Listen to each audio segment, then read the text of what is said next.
Hey guys, welcome to സിനിമയിൽ. അപ്പോൾ നമ്മളിന്ന് പറയാൻ പോകുന്നത് ഗെയിം ഓഫ് ത്രോൺസിൻ്റെ സീക്വലായിട്ട് ഇറങ്ങിയ ഒരു പുതിയ സീരീസാണ് ഹൗസ് ഓഫ് ഡ്രാഗൺ. അപ്പോൾ അതിൻ്റെ സെക്കൻഡ് സീസൺ ഇപ്പോൾ പുതിയതായിട്ട് റിലീസ് ചെയ്തിട്ടുണ്ട്. അപ്പോൾ അതിൻ്റെ ഇൻട്രൊഡക്ഷൻ, അതിൻ്റെ എക്സ്പ്ലനേഷൻ വീഡിയോസൊക്കെയാണ് ഇനി വരാൻ പോകുന്നത് കുറച്ച് വീഡിയോസിൽ. അപ്പോൾ നമ്മളിന്ന് പറയാൻ പോകുന്നത് അതിൻ്റെ ഇൻട്രൊഡക്ഷൻ വീഡിയോയിൽ ഒരു ടാപ്പസ്ട്രി പോലത്തെ ഒരു സംഭവമായിരുന്നു നമ്മൾ കണ്ടത്. അപ്പോൾ അതിൻ്റെ ഇടയിൽ കൂടെ പോകുന്ന സീൻസിൻ്റെ എക്സ്പ്ലനേഷനാണ് നമ്മളിന്ന് പറയാൻ പോകുന്നത്. അപ്പോൾ നമുക്ക് വീഡിയോയിലേക്ക് പോകാം.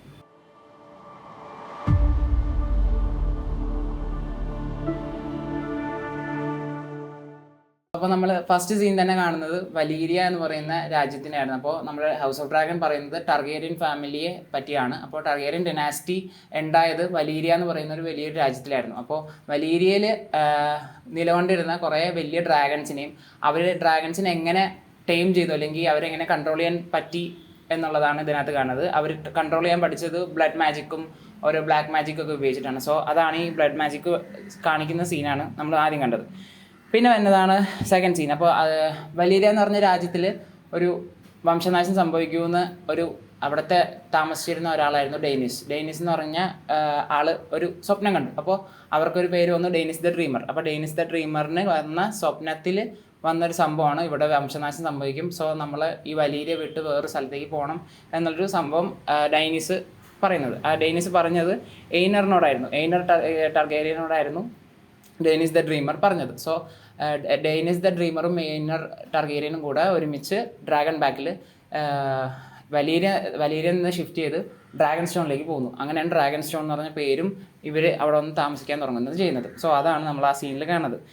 ഇവർ ഷിഫ്റ്റ് ചെയ്തതിന് ശേഷം 12 വർഷത്തിന് ശേഷമാണ് വലീരിയയിൽ ആ ഡൂം സംഭവിക്കുന്നത്. അവിടെ വംശനാശം സംഭവിച്ച് അവിടെയുള്ള ബാക്കി ഉണ്ടായിരുന്ന ഡ്രാഗൺസ് മൊത്തം മരിക്കുകയും ഡ്രാഗൺ സ്റ്റോണിൽ മാത്രം പിന്നെ ഡ്രാഗൺസ് ബാക്കി വന്നു. അങ്ങനെയാണ് തിയറി പറയുന്നത്. പിന്നെ ഇതാണ് ഏഗോൺ ദ കോങ്കറർ. നമ്മൾ ഫയർ ആൻഡ് ബ്ലഡ് എന്ന് പറയുന്ന ബുക്കിൽ നമ്മൾ തുടങ്ങുന്നത് ഏഗോൺ ദ കോങ്കററിനെ പറ്റിയിട്ടുള്ള കഥയാണ്. ഏഗോൺ ദ കോങ്കററിന് 2 ഭാര്യമാരായിരുന്നു, വിസന്യ ആൻഡ് റെയ്നിസും വിസന്യയായിരുന്നു ഏഗോണിൻ്റെ ഭാര്യമാർ.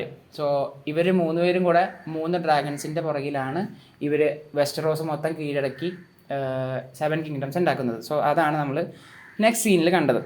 പിന്നെ വന്നതാണ് അവിടുത്തെ വെസ്റ്ററോസിൽ ഏഗോൺ ദ കോങ്കറിൻ്റെ കോങ്കസ്റ്റ് കഴിഞ്ഞിട്ട് എങ്ങനെ അവർ എല്ലാ 7 കിങ്ഡംസിനെയും മൊത്തം ഒരുമിച്ചാക്കി. അവിടെ ഉണ്ടായിരുന്ന മെയിൻ 3 കിങ്ഡം ആയിരുന്നു. നോർത്തിലുണ്ടായിരുന്ന സ്റ്റാക്ക് ഫാമിലി എന്ന് പറഞ്ഞു കഴിഞ്ഞാൽ നോർത്ത് അടക്കി ഭരിക്കുന്ന ഒരു ലോർഡ്ഷിപ്പാണ് സ്റ്റാക്ക്. പിന്നെ വരുന്നതാണ് അരിൻ ആൻഡ് ടള്ളി. അപ്പോൾ house Arryn, house Tully and house Stark bending the നീയാണ് നമ്മൾ കാണിക്കുന്നത് ആ സീനിൽ. ടാർഗേറിയൻ സിജിലാണ്, ക്ലാസിക് ടാർഗേറിയൻ സിജിൽ. അത് 3 ഡ്രാഗൺസിനെയാണ് സൂചിപ്പിക്കുന്നത്. അത് ഒന്ന് വേഗാർ, ഒന്ന് മെലീസ് ആൻഡ് ഒന്ന് ബലേറിയോൺ ആയിരുന്നു ഏഗോണിൻ്റെ ഡ്രാഗൺ.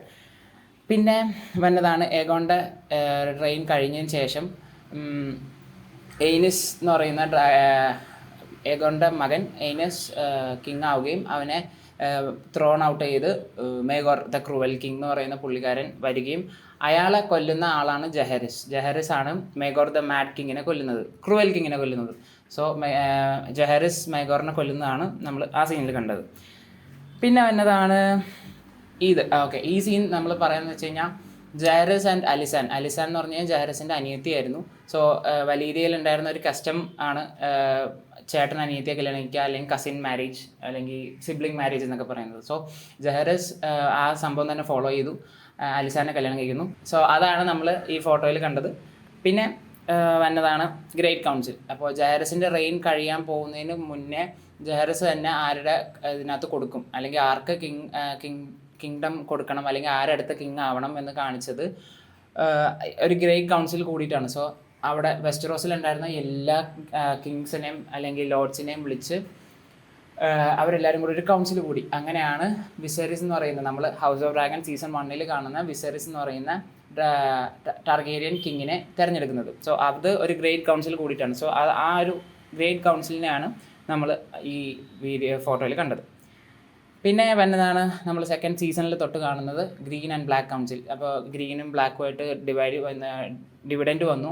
പിന്നെ അവിടുന്ന് ഗ്രീൻസ് എന്ന് പറയുന്നത് അലിസെൻ്റ് എന്ന് പറയുന്ന ഹൈ ടവറിൻ്റെ ഫാമിലിയും, ബ്ലാക്ക് എന്ന് പറഞ്ഞു കഴിഞ്ഞാൽ റെനീറ ടാർഗേറിയൻ എന്ന് പറയുന്ന ആ ഒരു ഫാമിലിയും കൂടെയുള്ള കൗൺസിൽ. സോ അവർ തമ്മിലുള്ള വാർഷിപ്പിന് വേണ്ടിയിട്ടുള്ള തമ്മിലുള്ള വാർ നടക്കുവാണ്. അപ്പോൾ അതിന് വേണ്ടിയിട്ടുള്ള സംഭവങ്ങളൊക്കെ തീരുമാനിക്കുന്ന കൗൺസിലായിരുന്നു ഗ്രീൻ ആൻഡ് ബ്ലാക്ക് കൗൺസിൽ.